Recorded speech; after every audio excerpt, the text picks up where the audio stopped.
Yeah, look, they said that I couldn't do it, so I went and did it. W's only, you know I've been winning.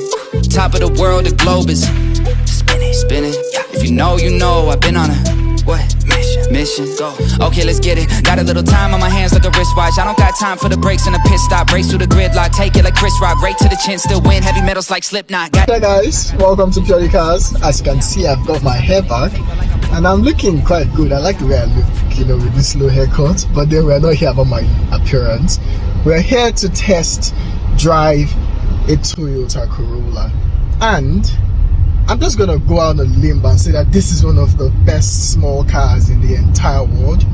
I can even go as much as saying this is the best small car in the entire universe, because I don't think aliens or other race, if they exist, which they don't, have been able to design a car this small, this compact, this efficient in fuel, and this simple. It's mechanically simple, it's aesthetically simple, and it's still quite good to look at. So we're going to be talking about it, and first of all, it's a test drive, how it drives, how it feels, and yeah. The first thing is that engine. You have a 4-cylinder engine, so 4 plugs, super efficient on fuel, very advanced, very compact, very easy to work on. It's moderately powerful.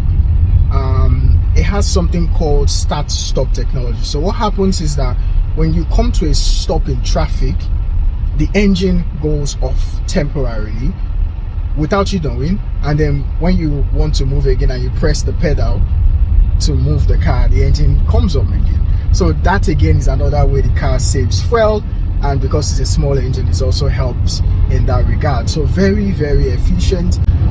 So currently I am doing 12 liter per 100 kilometers. So every 100 kilometer I'm currently only using 12 liters of fuel. It is not slow. Why quick is a relative term, I can tell you that it is not a slow car. If you are crazy, it is possible to still do speeds in this car, even though it was designed for efficiency. The next one is the gearbox. It shifts gears with a CVT transmission.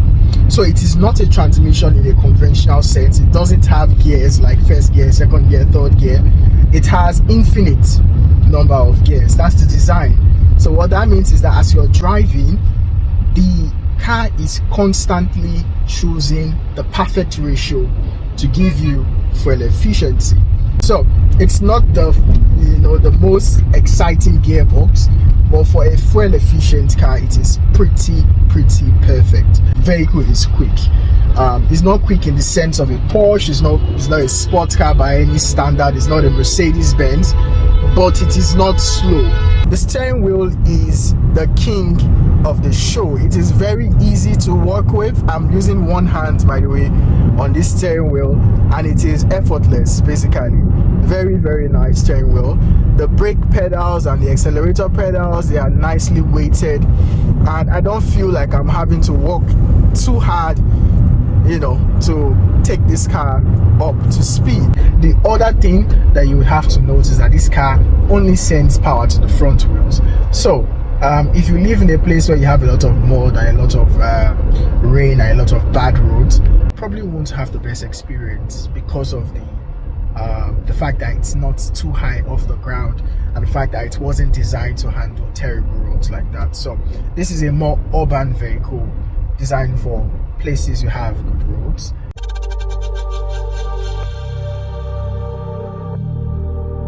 You have a lot of space back there. You can take up to 5 people, and it rides well. Full dashboard layout, simple steering wheel.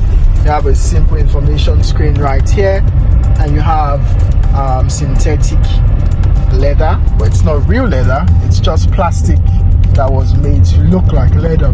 Got a Lincoln Brum, met her at the ball ring. She'd be a 10 if it weren't for the accent. Interior wise, this car looks good. It's, as I said before, very simple, uncomplicated, and it's just very straight to the point. Alright, so currently we are in eco mode, saving fuel. You can change the mode, which will give you more acceleration, more push. So you still have sport mode in this car, which is right there, and when you press it, it comes on, and you can see that right there, sport. That tells you that the engine and the gearbox are now in their most feisty setting. So naturally, when you put on this car, it enters eco mode, which is fuel efficient mode. But if you want to put it in sport mode, you just press that button and the car enters its quicker setting. And definitely you're not going against a Mercedes-Benz, but you can keep up with most cars. I mean, we're keeping up with traffic pretty well.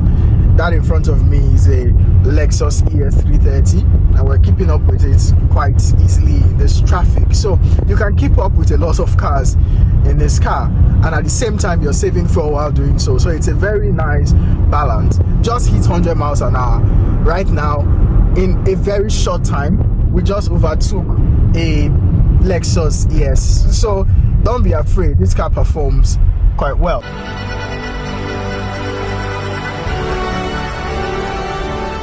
Now, one of the reasons why people buy Mercedes-Benzes is because the suspension is soft. And I'm just going to tell you that the suspension in this car, when they are working well, when your shock is fine, when your linkages are fine, when your anti-roll bars are fine, you're going to have a comfortable ride in this. Alright, so the suspension soaks off bump well. When you are driving on a road with uneven surfaces, the suspension still takes it in. They are not totally isolated from the ride like you would be in some other more expensive cars, but then again, I mean, it's a economy car.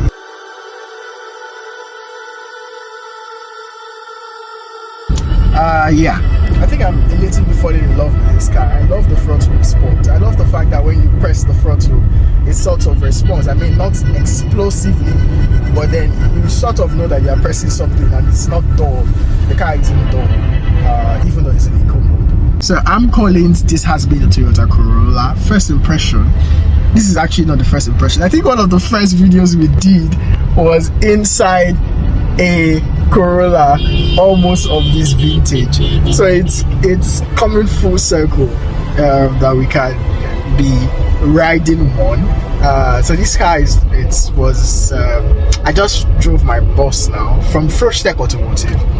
So this is a Fresh Tech Automotive vehicle.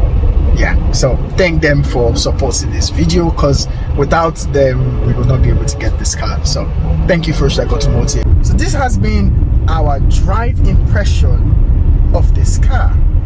So what do you think? Do you like this car? Do you think you might be considering it or not? Catch you guys in the next one.